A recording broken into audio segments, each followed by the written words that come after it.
Frechheit hat länger gelebt, als sie in Zukunft noch leben wird.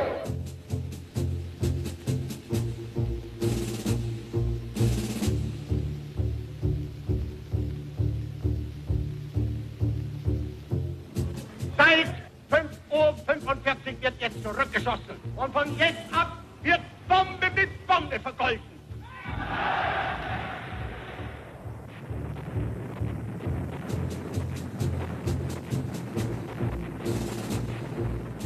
We believe that the Nazis and the fascists have asked for it, and they're going to get it.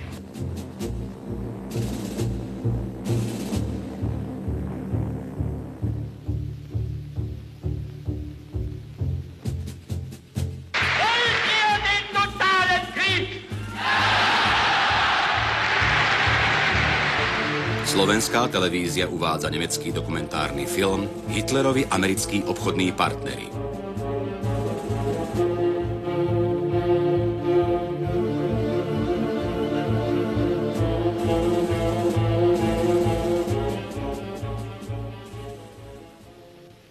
Štatistiky Tretej ríše označovali podniky s americkou účasťou ako nepriateľské. Vo vojne ich bolo až 553, medzi nimi aj známe značky ako Coca-Cola, Kodak a American Express. Keďže však mnohí udržiavali s nacistami úzke kontakty, skutočne nepriateľských podnikov bolo málo. Hitler mohol sotva vidieť priateľov v bosoch 4 veľkých amerických podnikov a ich nemeckých odnoží. Lenže bez nich nemohol viesť vojnu. Oni v ňom videli muža, ktorému bude Európa čoskoro ležať pri nohách. V novembri 1941, krátko pred vstupom Ameriky do vojny, zaútočil americký prezident Franklin Delano Roosevelt na skupinu amerických priemyselníkov.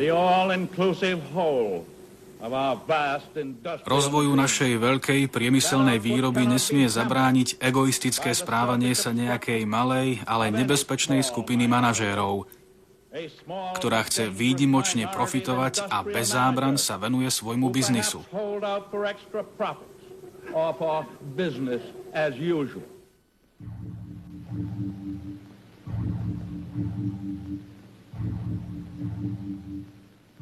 Standard Oil, neskôr Esso, bol v 30. rokoch v Spojených štátoch najväčším ropným gigantom.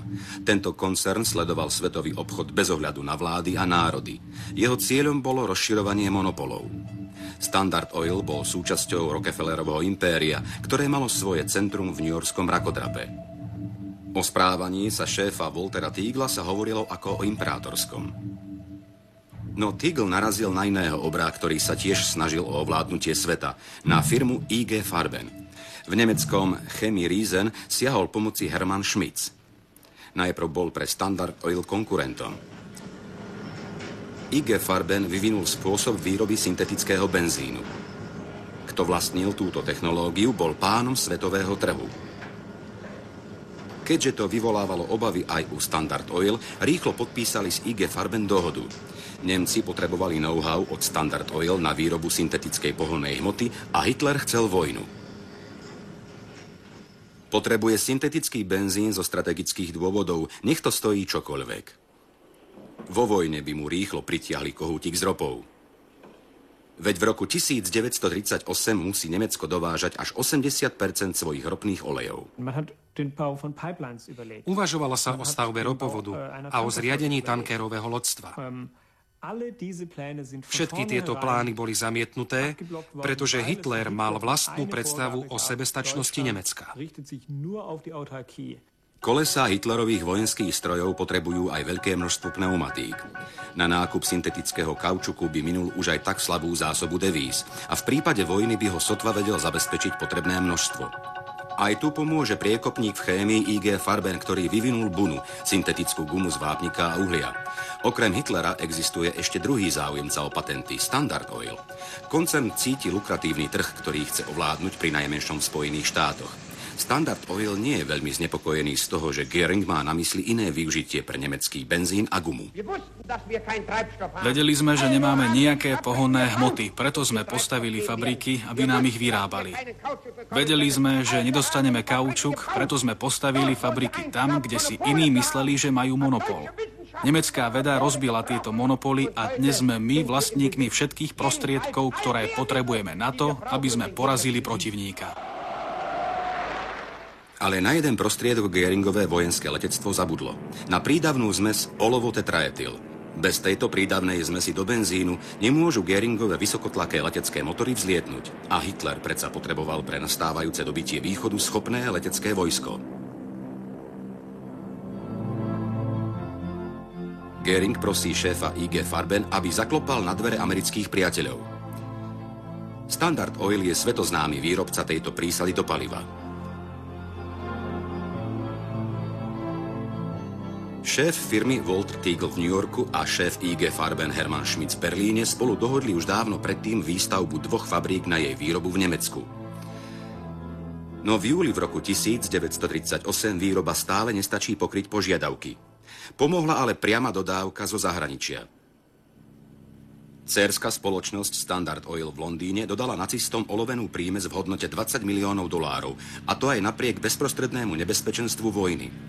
Hitler pričlenil Sudety k Nemecku a začal sa pripravovať na prepad Československa. V lete v roku 1939, krátko pred napadnutím Poľska, Angličania dodali Nemcom ešte raz olovo tetraetyl v hodnote $15 miliónov. To umožnilo Hitlerovi začať bleskové letecké útoky proti Anglicku.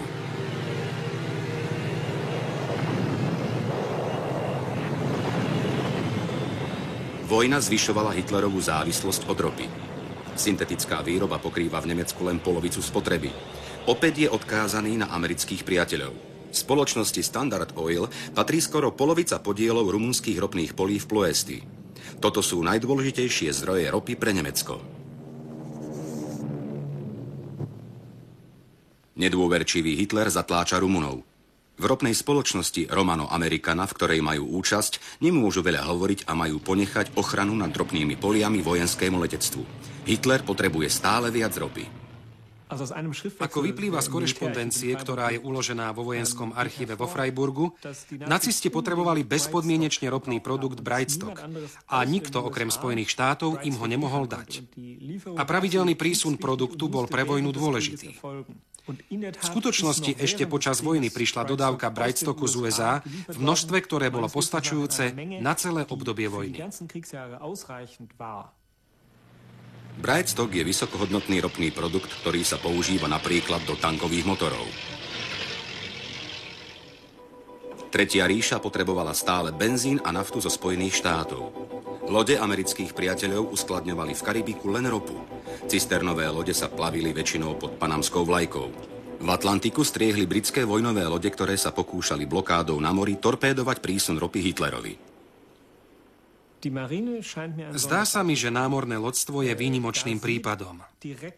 Veď nepriamo obchodovalo aj z USA, aj s karibskými štátmi.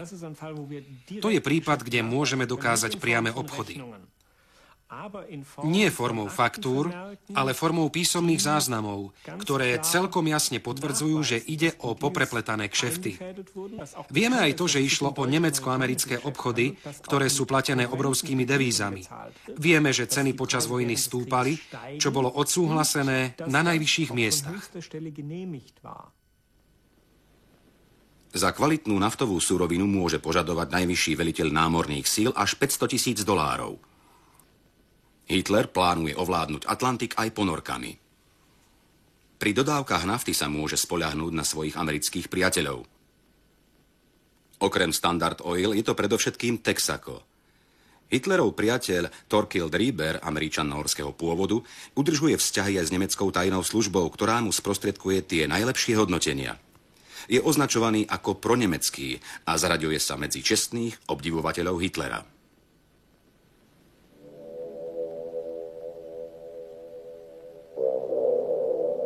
Cez Tenerife a iné španielske prístavy dodávajú ropu pre Nemcov cisternové lode, ktoré porušujú blokádu. Dokonca aj nemecké ponorky tankujú ropu na otvorenom mori pred španielským pobrežím. Standard Oil dodáva benzín nacistickým leteckým linkám Kondoru a Lachty aj po vstupe Ameriky do vojny. Ich piloti prepravujú špiónov, zlato a devízy do Latinskej Ameriky a privážajú späť ušľachtilé pre vojnu dôležité kovy. 22. septembra 1939, krátko po vypuknutí druhej svetovej vojny, sa dohodli IG Farben a Standard Oil, že svoje obchodné vzťahy v prípade vstupu Spojených štátov do vojny zachovajú nezmenené. Začiatkom septembra v roku 1939 sa stretávajú v Hágu manažéri Standard Oil a IG Farben. Nemci chcú zabrániť zhabaniu svojich patentov v nepriateľskom zahraničí. V rukách priateľského amerického koncernu sa zdajú byť bezpečné. Pri preberaní patentu Buna na syntetickú gumu sa musí Standard Oil zaviazať podľa nariadenia Ríšskeho ministerstva hospodárstva, že patent je použiteľný len s povolením Nemcov. Šéf firmy Teagle začal obchodovať. Napadnutím základne Pearl Harbor Japonskom sa začala vojna v Pacifiku. Tým sú Američania odrezaní od svojho najdôležitejšieho dodávateľa kaučuku Malajzie. Napriek nedostatku gumy v Spojených štátoch Standard Oil dodržiava dohodu s Nemcami. Recept na bunu sa nesmie dostať do rúk rivalov, ako je Goodyear. Vplyvný senátor Baruch, ktorého Roosevelt poveril vyšetrovaním, sa obrátil na národ.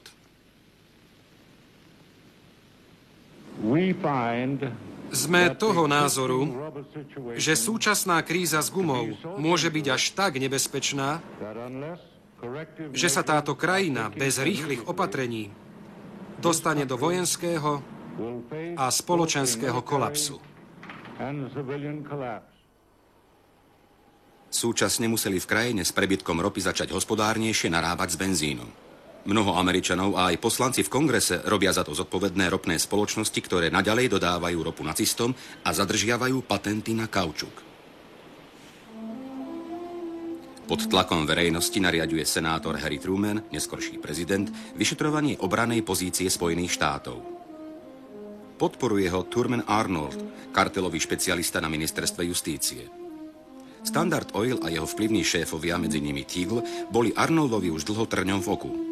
Údajne sa už predtým pokúsil uložiť peňažný trest $50,000 koncernu za obchodné aktivity s nepriateľom. Poukázaním na ich nevyhnutnosť pre Ameriku vo vojne dohodli manažéri zníženie sumy na $1,000. Pri vypočúvaní Arnold obvinil Standard Oil zo zadržiavania kaučukových patentov a z trvalého sprisahania v prospech nacistov. Truman hovorí na tlačovej konferencii dokonca o zrade.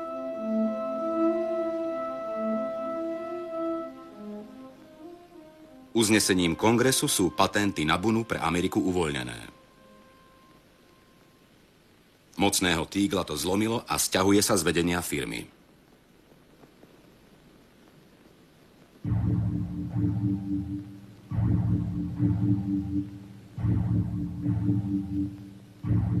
Vodca a Opel Blitz boli nerozlučnými kamarátmi. Hitler a jeho vojaci ho potrebovali na postup a neskôr na ústup. Hitler bol dušou Opla. Čo to znamenalo, je úplne jasné. Výkon, poriadok a vernosť. Už začiatkom 30. rokov začína Opel, dcérská spoločnosť amerického koncernu General Motors, s výrobou vojenských aut. V roku 1935 Hitler najskôr nehovoril o vojenskom, ale o ľudovom aute. Výstava mala charakter podľa vôle vodcu. Vytvoriť nemecké ľudové auto. Opel verí, že ho už má. P4. Najlacnejšie malé auto tej doby. Firma sa snaží o objednávku, ale nedostane ju.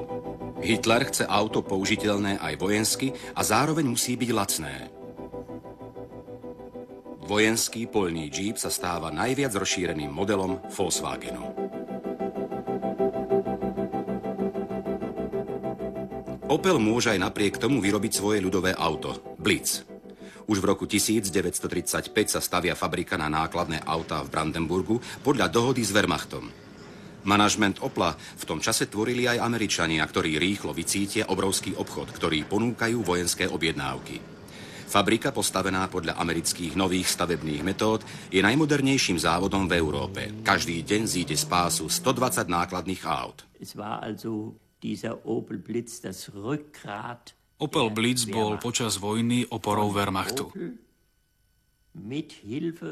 Postavil ho Opel z amerických peňazí.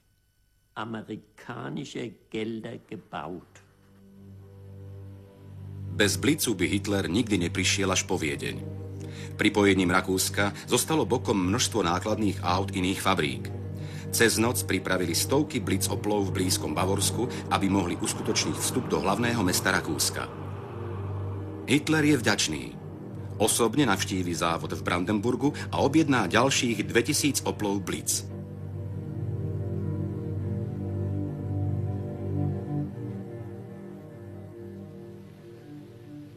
V 30. rokoch a na začiatku vojny sa jeden Američan obzvlášť snaží o majetok GM v Nemecku.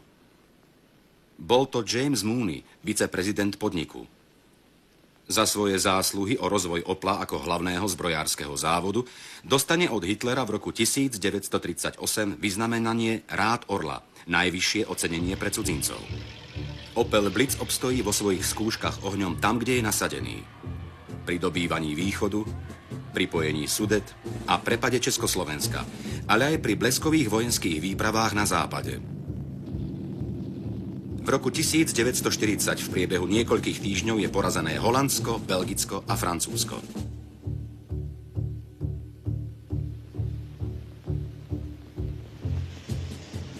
Začatím vojny sa prakticky zastavuje výroba osobných áut v Raselheime. Kapacity sa uvoľňujú, personál sa znižuje z dôvodu povolávania do Wehrmachtu. Závod chce zastaviť takýto vývoj. Jeho nové využitie v Raselheime ponúka vojenské letectvo.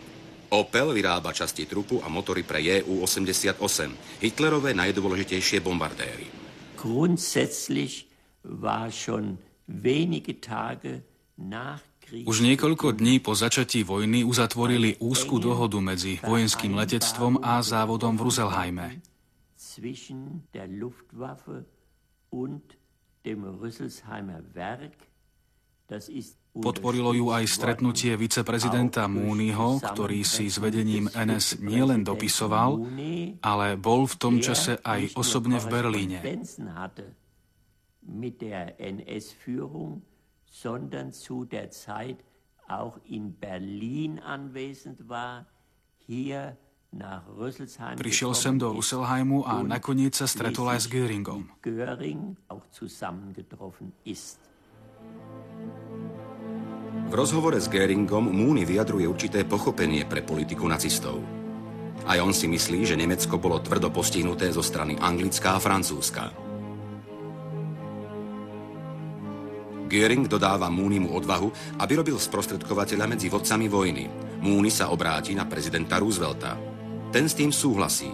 Roosevelt želá Mooneymu good luck, veľa šťastia vo svojej misii. Berlín, február 1940. Lichotivý list dráhému ríšskému kancelárovi otvára Mooneymu prístup k Hitlerovi do novej ríšskej kancelárie. V článku, ktorý na protest GM nikdy nebol uverejnený, píše o svojom rozhovore s Hitlerom. Vo svojej reportáži opisuje Rooseveltovi Hitlera ako prívetivého a priateľského. Šialená požiadavka vodcu o uznanie Nemecka ako svetovej veľmoci necháva Roosevelta chladným. Mooney dohral svoju úlohu ako užitočný idiot. Tajomník štátneho zástupcu k departmentnej Messerschmitt označuje Mooneyho neskôr za fašistu.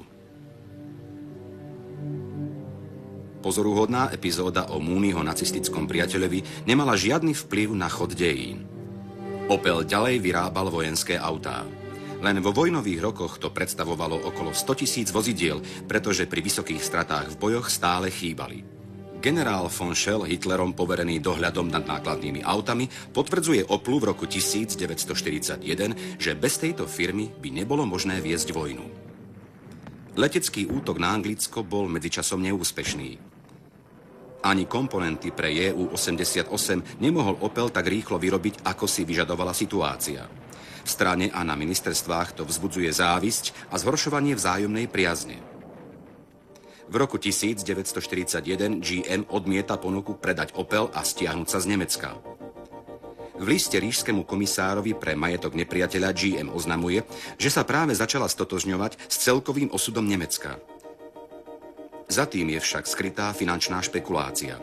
GM v Spojených štátoch odpísal z daní svoj majetok a zarobil pritom $22 miliónov. Pri odškodnení ríšou by tieto peniaze musel zdaniť. Počas prvých dvoch vojnových rokov zostali americkí manažéri na svojich postoch približne do polovice roku 1941. Potom začali byť nervózni a sťahovali sa z Nemecka. To znamená, že obchodné vedenie týchto amerických firiem sa ešte stále skladá z Američanov, ktorí chodili konzultovať s nemeckým zbrojným komandom otázky, koľko nákladných aut majú dodať, koľko potrebujú robotníkov a materiálu a akú úlohu zastávajú v celom výrobnom procese. Vidiac, že ich zákazník má o obchod záujem, urobili všetko preto, aby týmto požiadavkám čo najefektívnejšie vyhovali.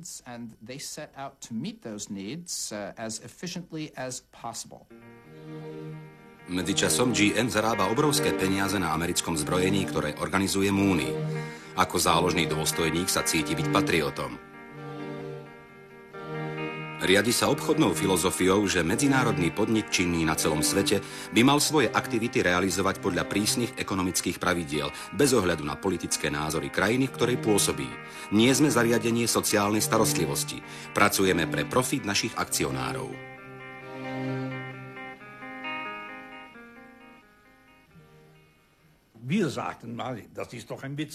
Neraz sme si povedali, že je to asi vtip. Tu sa vyrábajú nákladné autá, proti ktorým Američania bojujú. Áno, tak to predsa bolo. A napriek tomu nezaútočili. Tak sme si povedali, no samozrejme, že Američania nie sú takí sprostí, aby si ničili vlastné fabriky. Nie, takí sprostí Američania nie sú. Ich bomby 6. augusta 1944 úplne zničili závod v Brandenburgu. GM o rok neskôr vyberá od daňových poplatníkov v Amerike ešte raz odškodné vo výške $32 miliónov.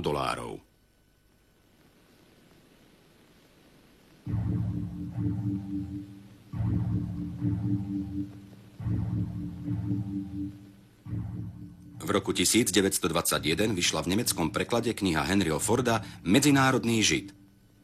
Medzi Henrym Fordom, legendárnym výrobcom aut, a Adolfom Hitlerom už predtým vzniklo duchovné príbuzenstvo – antisemitizmus. Fordova kniha utvrdzuje Hitlera vo svojej nenávisti k Židom a slúži mu ako predloha pre jeho srdcový spis Mein Kampf. V Hitlerovi a v európskych fašistických diktatúrach videli americkí hospodári možné riešenie problémov, ktoré mali sami s robotníckym hnutím a s odbormi. Odbory boli v očiach Henryho Forda dielom diabla. Brutálny postup Hitlera proti odborom sa Fordovi, ktorý vo svojich fabrikách držal ozbrojenú milíciu, páčil. Obraz priaznivca visel v mníchovskom hlavnom sídle NSDAP.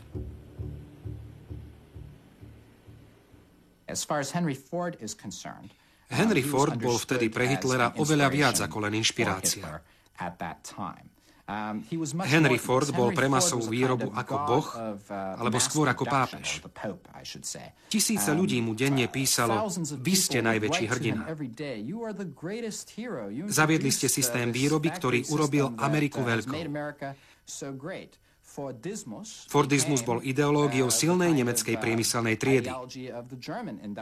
Všetko sa malo robiť tak, ako to ukázal Henry Ford. Detroit bol ešte stále domovom Forda. Vo fabrikách na Pikete, dnes priemyselných ruinách, bola pásová výroba auta Ford T, prvého sériovo vyrábaného ľudového auta, ktoré preslávilo Forda.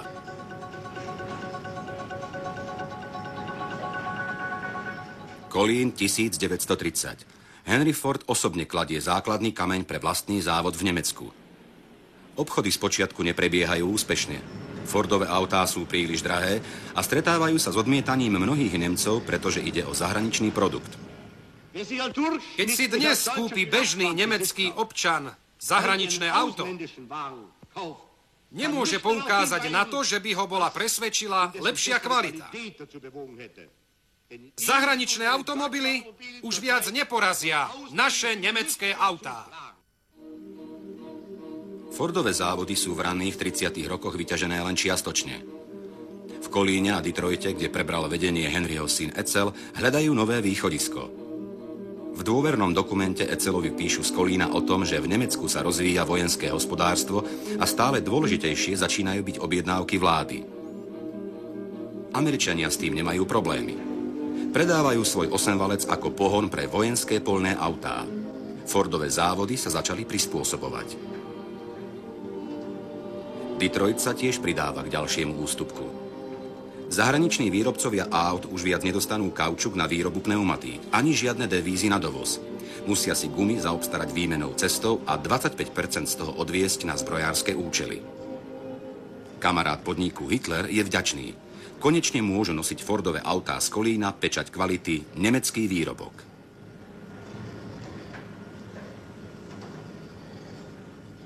Obchody s vládou ožívajú. V roku 1938 je Ford a Opel začlenený do plánovania Wehrmachtu, ktorý rýchlo potrebuje 100 000 nákladných aut, medzi nimi aj ťažké trojosové a pásové automobily. Nacisti majú naponáhlo. Chcú mať od Forda v roku 1938 1000 nákladných aut. Tak rýchlo ich Kolínčania nevedia dodať. Američania ochotne pristali. Vraj im nebolo nič podozrivé. Motory, podvozky a kabíny z Detroitu v noci tajne skladali v Kolíne a skoro ráno prebral hotové autá Wehrmacht.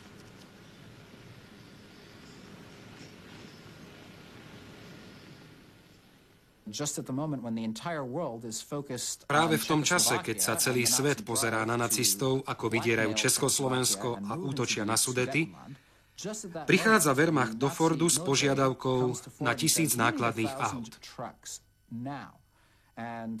Pýtam sa vás, zdá sa vám to možné, že Ford nevie, na čo je tých 1000 nákladných aut? Táto objednávka nebola pre Forda žiadnym tajomstvom. Nacisti zaplatili za jednu časť sotva postačujúcou sumou v dolároch. To priznal Ford až po 10 ročiach. Už dávno predtým vyznamenal Hitler Forda rádom orla za dobrú spoluprácu. Ford si nechal pripnúť vyznamenanie koncom roka 1938 v Detroite nemeckým vicekonzulom. Za dobré obchody sa odvďačil aj Ford. Na Hitlerove 50. narodeniny 20. apríla 1939 posiela 35 000 mariek ako dar vďačnosti Adolfovi Hitlerovi.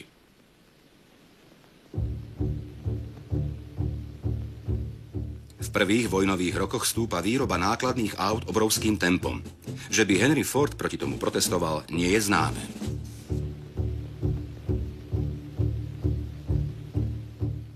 Keď sa Henry Ford dozvedá, že závod v Derbone má vyrobiť 6 000 motorov pre britské kráľovské letecké sily, veľmi ho to položí. On akceptuje objednávky len na obranu Spojených štátov. Píše sa v London Daily Mail. Ford nemá nič proti tomu, že francúzske závody pracujú pod nemeckým okupačným režimom v plnom nasadení pre Wehrmacht a mesačne vyrobia 1000 nákladných aut. Šéf Fordu vo Francúzsku, Maurice Dollfuss, chce udržať závod pre rodinu Fordovcov. Bráni sa vplyvu Kolínčanov a cíti sa priamo zodpovedný Fordovcom. Aj po vstupe Ameriky do vojny posiela Edselovi Fordovi správy o úspechoch. V júni 1942 Edsel Ford ďakuje Dollfussovi za vzorné nasadenie. V Kolíne mohol Ford ďalej vyrábať pre Wehrmacht len pomocou robotníkov na nútených prácach, ubytovaných vo vlastnom núdzovom tábore v priestoroch závodu. V neskorších vojnových rokoch zamestnával Ford aj tisíce väzňov z koncentračných táborov, ktorých si požičiaval od SS za 4 marky na deň. Životné a pracovné podmienky boli brutálne. Vo fabrike existovala polícia, bol tam jeden nacista, nosil také označenie, tu mal hákový kríž. Bol nahnevaný, odporný, nenávidel nás Rusov. Ruské svine. Tak nám stále nadávali. Zbili ma, keď som prišla do nočnej smeny a oneskorila som sa o 2 minúty.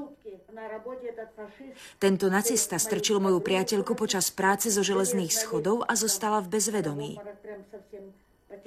Úder do hlavy, o nič predsa nejde. Neboli sme pre nich ľudia. Odvtedy, ako vstúpili Spojené štáty do vojny, stal sa Ford veľkým vlastencom. Jeho závody zase vyrábali lietadlá, nákladné autá, obrnené transportéry a lode pre víťazstvo Ameriky. Ford vyrobil v Kolíne do konca vojny 78 000 nákladných aut pre Wehrmacht a 14 000 reťazových transportérov. Už v roku 1942 bombardovali Kolín spojenecké bombardéry.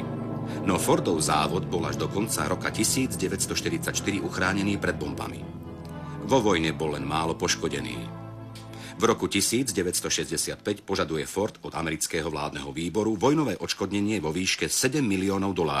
Výbor sumu zredukuje na $500 000 kvôli pochybnému účtovníctvu v podniku.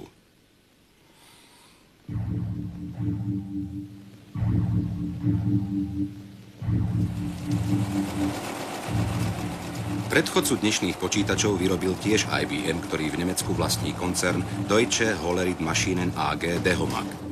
Pomocou diernych štítkov mohli spracovať platby pre štatistiku, účtovníctvo, výpočty a výsledky mohli rýchlo vytlačiť.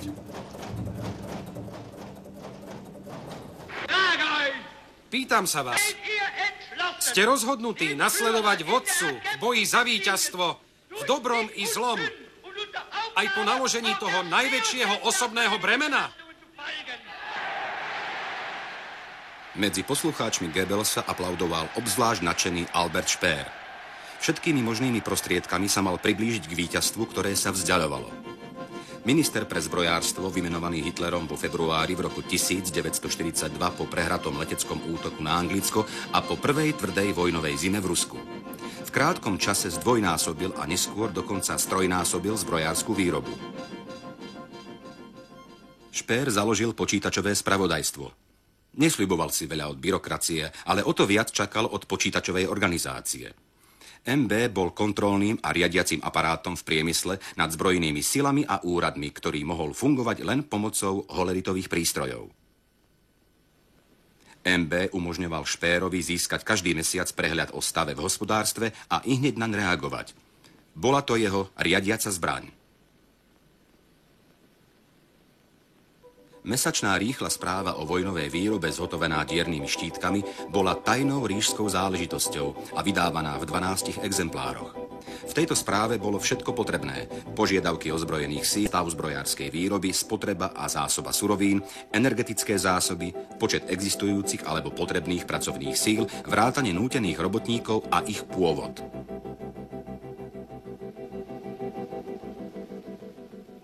Nástup Hitlera k moci znamenal obrovský rozmach aj nemeckej céry IBM. Ak by jej prístroje boli už predtým uvedené do prevádzky vo väčšine veľkých priemyselných podnikov, tak by patrila vláda už oveľa skôr k jej veľkým zákazníkom. Už v roku 1935 postavil Dehomag v Berlíne novú veľkú fabriku. Hitlerovým zbrojením sme získali veľmi veľa objednávok a nových zákazníkov. Mali sme veľmi dobrú finančnú situáciu, pretože sa nám darilo tieto požiadavky plniť. Na začiatku sme dostali veľký plagát, na ktorom bolo napísané Vzorový podnik nemeckého pracovného frontu. Mali sme tým dokázať, že vieme urobiť ozaj veľa pre budovanie Hitlerovho štátu. To bol dôvod vypočítavosti. Aj prezident IBM Thomas Watson je dojatý z úspechu Dehomagu. Často a rád cestuje do Nemecka. V lete 1937 usporiada Medzinárodná obchodná komora Svetový kongres v Berlíne. Watson sa nechá zvoliť za jej prezidenta. Pri slávnostnom akte v Kroll opere patrí podľa správy v New York Times k tým cudzincom, ktorí pri príchode vodcu zdvihli pravú ruku ako Hitlerov pozdrav, ale v polovici zdvihnutia ruku nechá opäť spadnúť. Na nasledujúci deň ho vodca privítal. Watson bol obdivovateľom Adolfa Hitlera a podporoval ho ešte pred uchopením moci. Mal som pocit, že sme dovtedy mali dobrý vzťah k vláde. Watson tiež verejne skonštatoval, a to prebehlo aj cez tlač, že vraj Hitler so svojimi plánmi je na najlepšej ceste a všetko speje k tomu najlepšiemu. My sme s tým samozrejme súhlasili. Aj Watson dostal od Hitlera za zásluhy vyznamenanie Rád Orla. Vyznamenanie odovzdal Hjalmar Schacht. V vtedajší nacistický minister financií. Watson ďalej verí, že Nemecko je na správnej ceste. Dokonca ešte aj po Ríšskej noci, počas ktorej nacisti obzvlášť brutálne zaobchádzajú so Židmi. Ani americké noviny nenechávajú nikoho na pochybách, že konečným cieľom nacistov je zničenie Židov. V tomto zámere má pomáhať aj Dehomag, ktorý horlivo vybavuje najväčšiu vládnu objednávku. V roku 1939 prostredníctvom prístrojov Dehomagu prebieha veľké ščítanie obyvateľstva, ktorým chcú nacistickí fanatici SS zistiť, koľko Židov žije v Nemecku, Sudetách a v Rakúsku. Druhá karta, tzv. Doplňujúca podľa mena a adresy, má zaznamenať rasu a pôvod rodičov a starých rodičov. Rasistický úrad SS chce týmto spôsobom chytiť všetkých Židov, položidov a štvrtinových Židov. Hitlerovi nejde o vieru, ale o rasu. IBM bola vždy neutrálna. Prakticky sa do týchto vecí nemiešala. Pretože ak niekoho na niečo nahovorím, vždy niekomu stúpam na päty. To som nechcel Dehomagu urobiť. Bola to obchodná politika? Samozrejme, že bola. Prepadnutím Poľska sa začína ničiaca politika na východe. Krakov vymenovali za hlavné mesto obsadeného Poľska. Na Krakovskom hrade mal rezidenciu Karl Hermann Frank, Hitlerov brutálny zástupca. Fanatici poriadku našli aj tú úlohu pre holeritové prístroje s diernými štítkami. V Krakove vznikol veľký štatistický úrad. Aj Watsonovi poslovia boli na mieste. Zastúpenie IBM vo Varšave premenovali na Watson Business Machines. Pomocou diernych štítkov mali zvýšiť hospodárske údaje a Poliakov mali zaregistrovať ako nútených pracovníkov. Chaotickej nacistickej správe sa darilo plniť plán len čiastočne. Ničenie Židov sa uskutočnilo podľa starých výsledkov sčítania.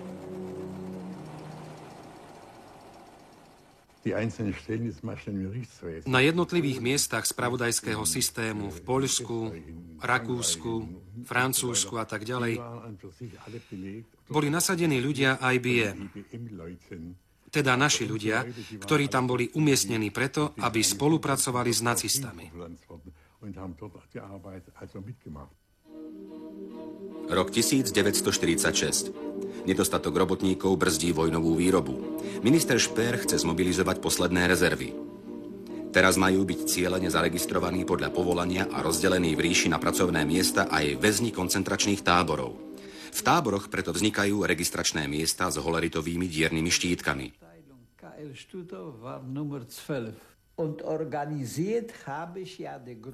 Holeritovo registračné oddelenie v Stutthofe malo číslo 12. Organizoval som skupinu zapisovateľov 14 až 16 ľudí, ktorí vyplňali karty všetkých väzňov.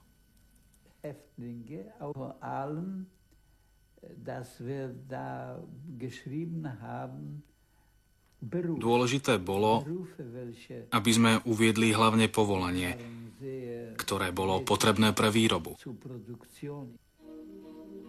Údaje z väzenských kariet boli prenášané v berlínskej SS centrále na holeritové dierne štítky.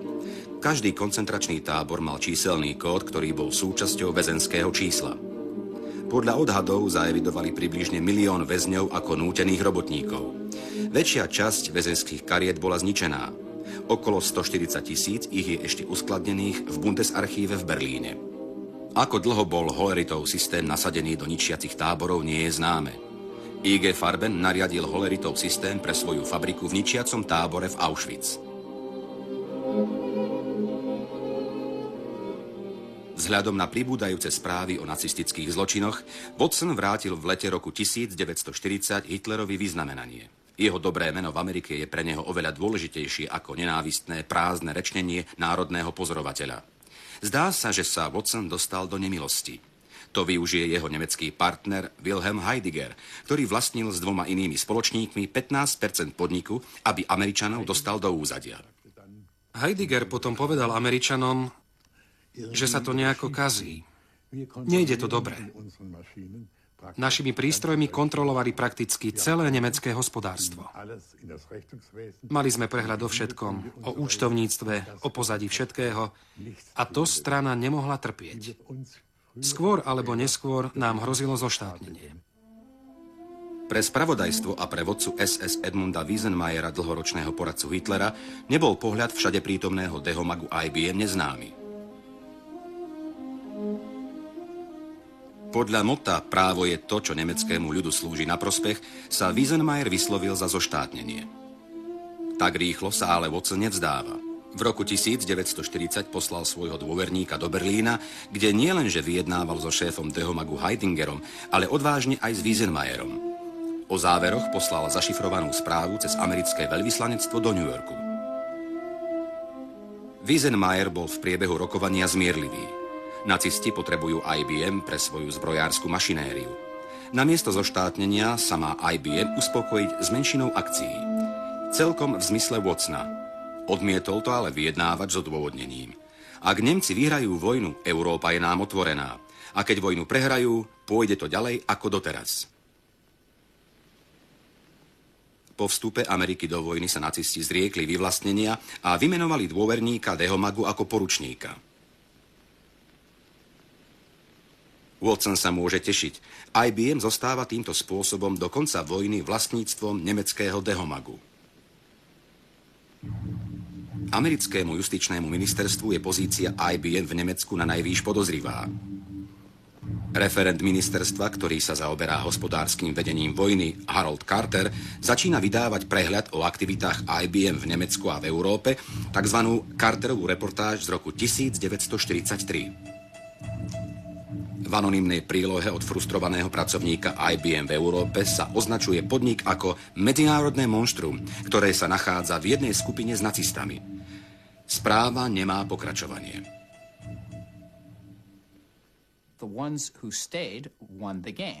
Tí, ktorí zostali, boli víťazi. Pred vojnou vybudovali nemeckú vojnovú mašinériu, počas vojny ju zničili ako zmluvný partner Pentagonu a po vojne prišli opäť na objednávku americkej armády, aby kontrolovali nemecký priemysel. Najvyšší daňový inšpektor Hiller z najvyššieho finančného prezídia v Berlíne Brandenburgu vymenoval už koncom roku 1943 Opel, Ford a Hollerith ako podniky, ktoré dovtedy veľmi dobre zarábali. Pretože dividendy a zisky nesmeli byť transferované do zahraničia, boli využité na zvýšenie podnikového kapitálu. Vlastníci akcií neutrpeli žiadne škody, naopak. Vdova po prezidentovi Eleonora Rooseveltová bola rozčarovaná, keď počula po skončení vojny o tom, že vlastníci akcií profitovali, pretože Fordové závody v Nemecku a Francúzsku robili to, čo nacisti od nich chceli. Píše o tom New York Times 19. septembra v roku 1945. Obchodné prepletenia spôsobili nášmu patriotizmu a nášmu etickému cíteniu hlboké straty.